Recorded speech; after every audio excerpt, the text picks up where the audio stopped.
Welcome viewers, this is Dr. J.W. Morrison, theologist. This is part 2 in our rundown, or on the way I perceive what's going on here with Senator Payman. An isolating period where on 15th of May, when I made my statement on calling the atrocities in Palestine a genocide and calling for the government to impose sanctions and So what she's saying by genocide is, what she means by that, viewers, what you've got to understand is she's saying that Israel is deliberately trying to annihilate, like the Germans did to the Jews, the Palestinians. Now, if you look over the war and how they've managed the war and how they've warned the civilians to get out of the way of the upcoming attacks and things, because they've got to get to these terrorists, right? This is a lie. This is an out-and-out lie. Israel's done everything it can, and it hasn't done it perfectly by a long shot. But this is war. This is how war works. People are going to get killed. Right? Now, why isn't she in Palestine talking to her politician or their politicians and putting the onus on them? Right? It's completely out of order. Why aren't these Muslim people in Palestine abusing their politicians about what's going on? It's so upside down, guys. divest and exercise a trade halt with Israel. It started manifesting. It was on the day of Nakba, and it just started transforming. Okay, so what she's saying is the Labor Party started to bully her and push her to the side. It's okay, if that's her experience, fine. Maybe she should have gone up to Pauline Hanson and said to her, look, is this your experience, blah, blah, blah. And she's only a young politician. She's obviously not very strong. She hasn't seen anything yet. Politics is about undermining and ripping down and destroying and wrecking and all the rest of it. That's what politics is when it comes to the battles that go between parties, right? That's just how it is. Politics is a hard, very hard and horrible choice of careers. I'm not justifying any bullying in that, but you can't be weak about what's going on, and you can't turn around and say that people were deliberately trying to ostracize you. This is part of an inferior, I'm going to say that she's got, to some extent, an inferiority complex, because she is different and has different beliefs and wasn't able to feel as though she was accepted in the party. But the party welcomed her in. This is the whole thing. She was welcomed in. She had more of a problem with the Labor Party than what they had with her. The way my colleagues interacted with me, I was getting the cold shoulder. I felt like I wasn't involved in those internal conversations. But in saying that, it didn't bother me too much. And it bothered her a lot because she left the party. This is the contradictions that we're dealing with. And these are huge accusations on the integrity and the team position of the Labor Party. Let's go to the Prime Minister and see what his thoughts were when all this started. Prime Minister Albanese. To be absolutely clear that we are both talking about the same thing, that in addition to those things you talked about, to not raising the issue in caucus, to doing an interview on insiders voting with the Greens last week, it's now being reported that Senator Payman is speaking to your direct opponents, people who have said they want to unseat Labor members at the next election.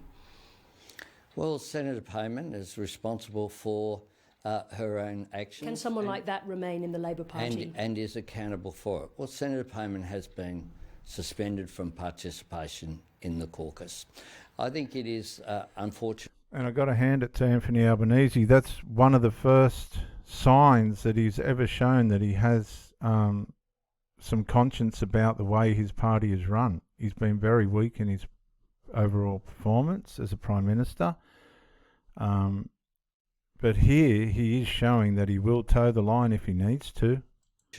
Because if you want to actually create change in whatever direction, you need to be part of a party of government.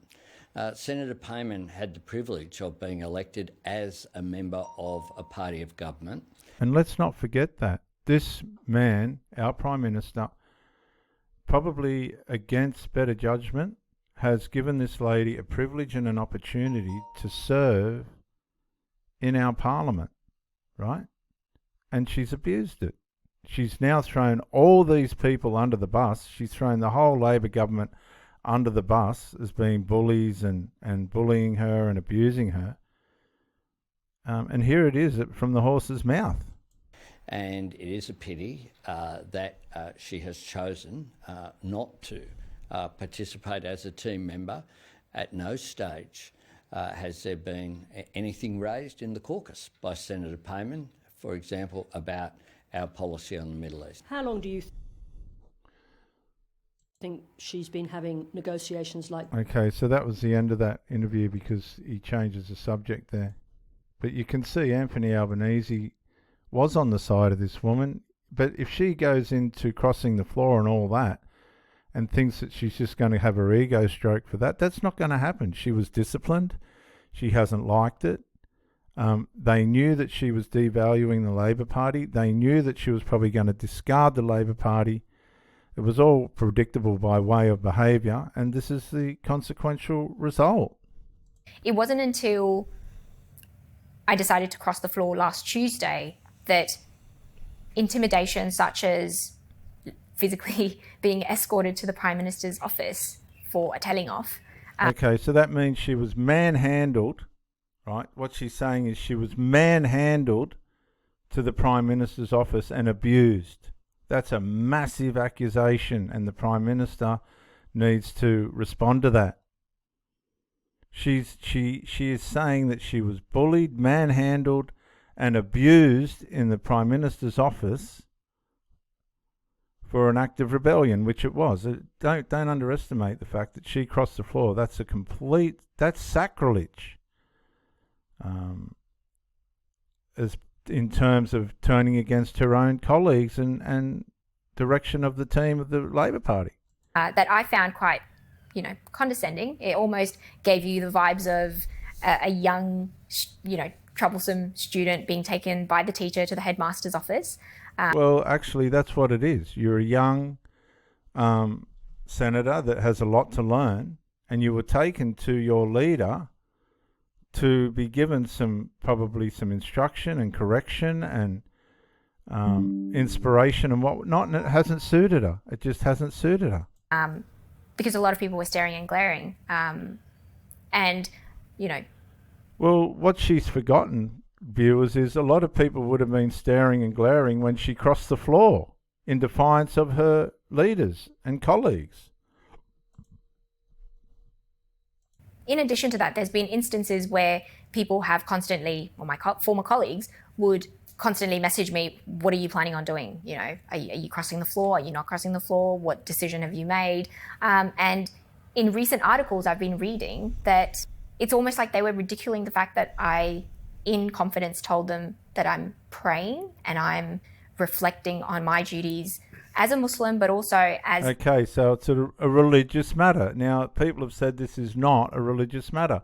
It is a religious matter. I was praying on my conscience as a Muslim. Now, you've got to connect what she's praying about. This is the atrocities in Palestine, or the consequences of war in Palestine, right? Which is a complete isolated matter to Australia.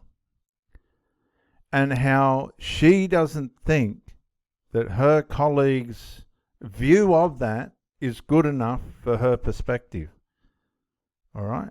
That's what the problem is. She wants her colleagues to have the same views of the situation as she has, and that's control and manipulation.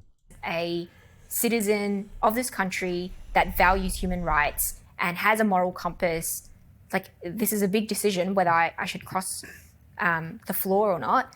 And for those colleagues to then go to the media and make it seem like I'm... No, those colleagues would have went off to the Prime Minister. The media is nothing. The media is just a voice from inside the politics, which doesn't tell the truth half the time of what's going on. I can't see why that would have impacted her. She would have known that the Prime Minister was watching what was going on and would not have been happy with it, because it had nothing to do with the direction of the Labor Party. It had done everything they could to help Palestine in as far as its power. They've sent billions of dollars over there. Just this fragile, vulnerable young girl who is committing to a higher being. Like, the article was quite degrading.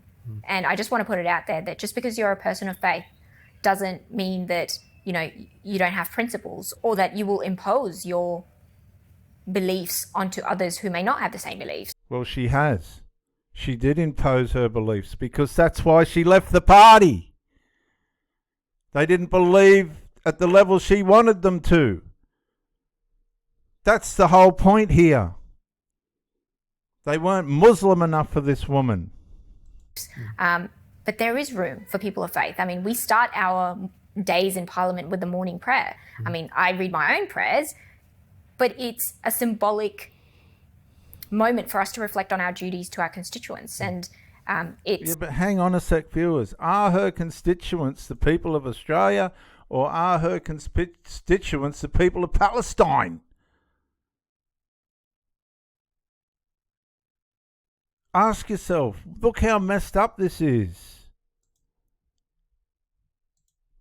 The Jewish people, I'll give the Jewish people one thing. The Jewish people from all around the world will send money to Israel to help it defend itself. Right? They don't put pressure on Australia, oh, you don't believe the way we do, rah, rah, rah, and you're bad. No. Why aren't these people combining all their money, which they probably are to a certain extent, to defend Palestine against Israel? You see? It's a matter of allies and how they're going to respond to each other. These people really aren't on the same ship as the Australians. The Australian allies are Israel, not Palestine. I'm sorry, but they're not. And this is the real undertone of the conflict.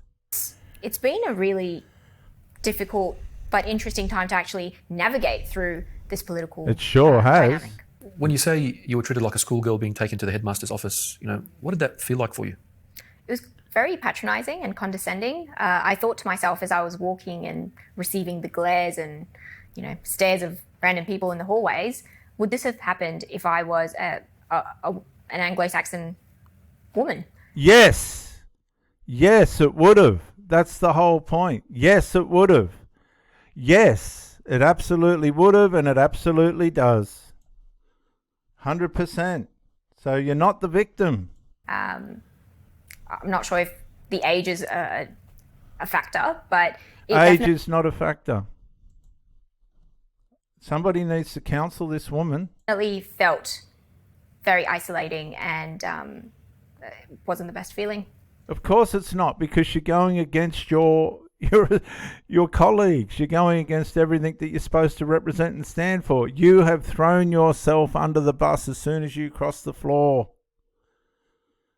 Do you think people are going to stand there and clap? No. This is how messed up these people are. They're saying that you can do whatever you like and have no consequences. No. That's a massive move. When you cross the floor against the party that you're with, that's massive. That's like Cristiano Ronaldo missing a penalty goal in soccer. The whole world's watching that. The whole of Australia watched that. It's not just as though people are just going to pretend nothing happened. And do you harbour any resentment towards the Labor Party given the way that you were treated? I wouldn't say I've got resentment. I haven't taken things personally. I just hope that they realise the consequences of their actions and their decisions, and I hope that they will reflect on perhaps reviewing their harsh, I'd say, rules of not allowing backbenchers to raise differences of opinion, or for them to accept voices of dissent within their ranks and allow for conscience votes to take place, especially when it doesn't compel to pieces of legislation. I would like to see this woman have a debate with Anthony Albanese in front of Australia, because the accusations she's making against the Labor Party are huge. She's throwing the Labor Party under the bus.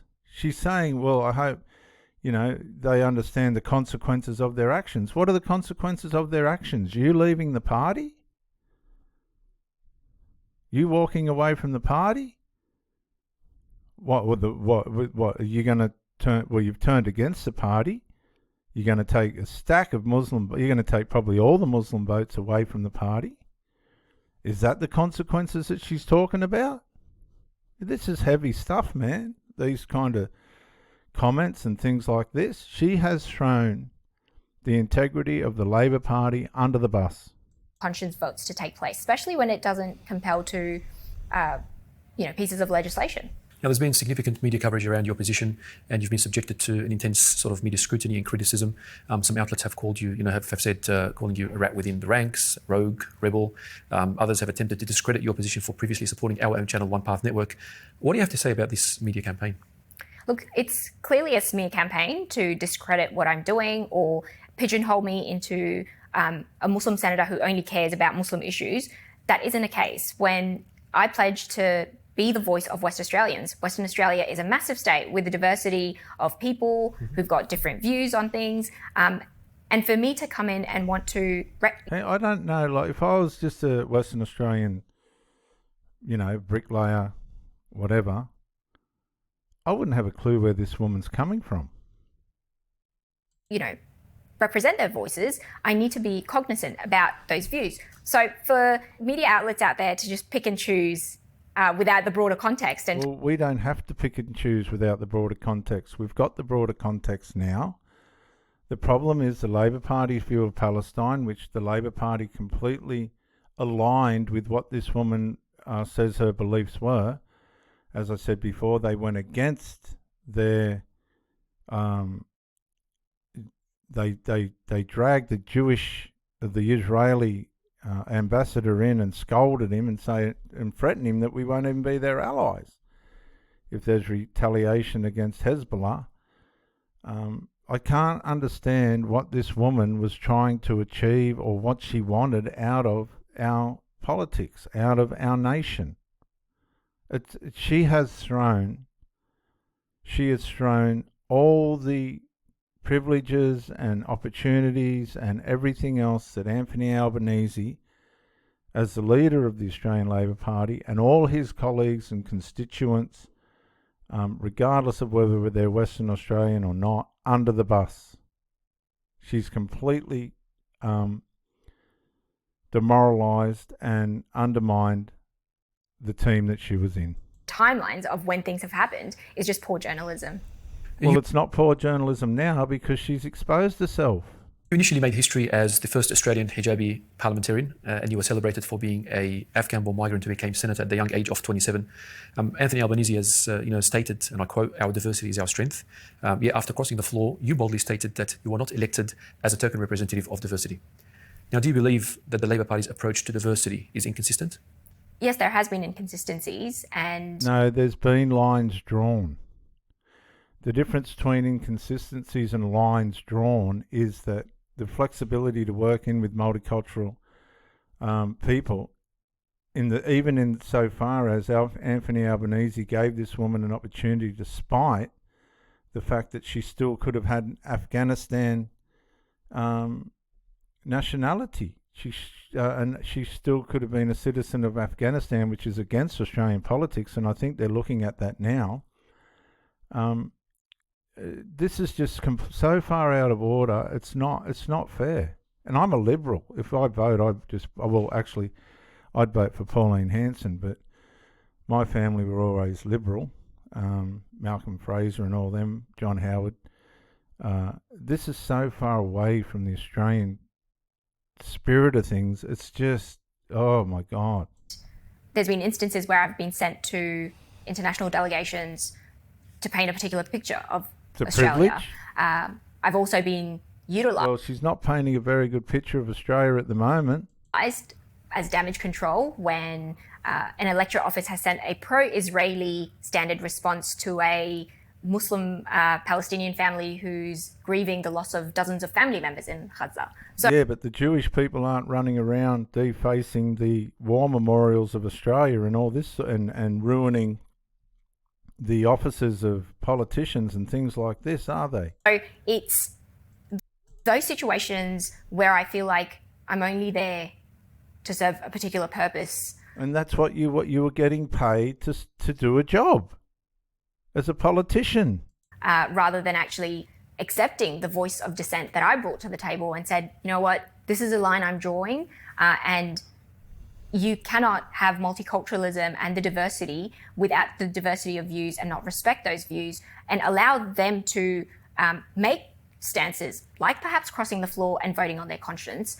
We aren't a homogenous society, and you can't have me look the way I am but sound like a sixth generation Anglo-Saxon Australian. Okay, so can you understand how religiously orientated this is? Nobody took her voice away from her. Nobody forced her to say anything she didn't want to say.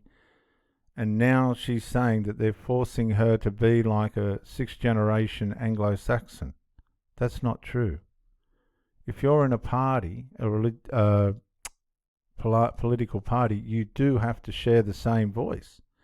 Now, she's chosen not to do that and she left. But you don't have to throw the party under the bus to justify your rebellion.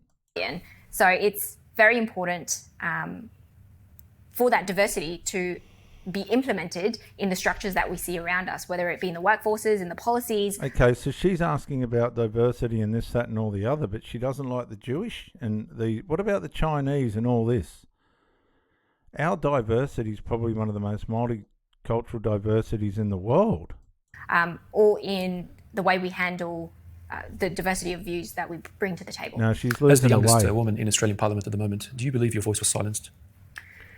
That's just stroking her ego, and that's what these people will do. And they'll eventually throw her under the bus once they've got their claws in and they don't need her anymore. These guys will throw her under the bus, believe it. You just watch this space. Yes, in the last, I would say, 6 to 7 months, since 7th of October, I felt that the statements I wanted to put out were watered down. They were controlled. No. The only person nothing has been watered down. It's all been out for everyone to see. I was told where to go, when to go, what to say. I could never fully express how I felt about. Okay, so she was in a situation that she didn't belong. She was in she's admitting to herself that she didn't belong in the Labor Party. So the best thing that she could do was leave. That's it. You don't have to throw them under the bus. You didn't like where you were. You didn't want to do what you were told. You leave. What was happening in Palestine. Again, it's got nothing to do with Palestine. This is Australian politics. It's not Palestinian politics. It's Australian politics. Grief that was engulfing our communities here and abroad. No, we're not. Look, whatever's happening in Palestine is no different to what's happening in France or anywhere else like that, right? I'm going down the beach. I haven't signed up to do anything about that. And when the Chinese turn up here, and they will eventually, I'll have to deal with that. And this woman ain't going to be able to help with the millions of Chinese running up the beaches of Australia. They're only a phone call away.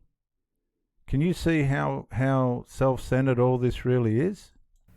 It just made me feel uneasy with my own conscience. And my father, Allah yarhamu, would always say that if you have a clear conscience, you wouldn't fear a thing in the world because you know that your accountability is with your Lord. And for me, when that depends who you Lord, well, her Lord's Allah. My Lord's the Lord Jesus Christ, the God of Abraham, Isaac and Jacob, not Ishmael, Isaac. But see, this isn't a religious conflict, is it? And it shouldn't be, because our religion's not about all that. It's about peace. She needs to start a religious Muslim party and see how it goes, which she's going to. For me, that's a big principle of, whatever action I take, I should be accountable for it, whether it's accountable to the voters that have voted me in. But she hasn't been accountable. She's been rebellious and she's been defiant and she's been irresponsible. And she's lost all her privileges, walked away from all the opportunities she would have had to have represented the Muslim people in the Australian Labor Party, which is huge. And she's saying, why should I be accountable or responsible to anything? I haven't done anything wrong. But she has. She's shown that she's had an agenda the whole time that was to start a Muslim party. Now, what she doesn't understand, and anybody that knows Muslim men will know, they'll get her where they need her to be so that they can graft themselves onto that position that she has now, and they'll throw her under the bus. And that's how stupid this woman is. I'm sorry, you Muslim listeners, but it's all obvious. The people's voices that I represent in the communities, or the private actions through my faith that I conduct myself in a way that is to seek the pleasure of God and make sure that we're doing right by Him. Okay, so it's a religious agenda. She's lost her way. You can tell she's lost her train of thought because now she's drifting between politics and religion, which has been the problem all along. You can see by her body language and facial expressions. She knows that her religion and these guys they'll take her out. She knows that they're going to lead her where they need her to go. They'll get her into a position where they can take her spot. She'll get knocked out and the big boys will take over. She's just a puppet and she can't eat. Well, she knows, but she knows if she don't go through with it now, it could get real ugly for her. It's definitely been a difficult past few months, to say the least. Well, she ain't seen nothing yet. Wait till the Muslim guys get her where they want her to go, and if she don't do what they say, then it's going to get really ugly and uncomfortable. And guess what? Anthony Albanese or anybody in our government ain't going to be able to help her because she's going to be at the mercy of her religion. And Muslim women are at the bottom of it. And a challenging time, but nevertheless, I look forward to being that independent voice for Western Australia, but also the communities that look up to me, because there's a lot more hope in the way we are shifting towards that level of independence and understanding that, we are not confined by the ways of Australia. We are not confined by the ways of Australia. Boundaries that parties have perhaps practiced, or the discipline or caucus solidarity that they abide by for 130 odd years. And you can see why these people, right? Look at the look. I don't care how much honour this guy's got. If you look back at their countries and what they've ended up with, that's how Australia will end up if these people ever got their mitts far enough into it. We're the infidels, that's it at the bottom of the line, and this is all just one big hack and way of these people here getting their mitts into Australian Parliament. Have you lost confidence in the Australian parliamentary system? See, is that not an undermining statement that she knows she has to answer on a negative term? I haven't heard what she's about to say. Let's see. But isn't that an undermining statement? That's a big...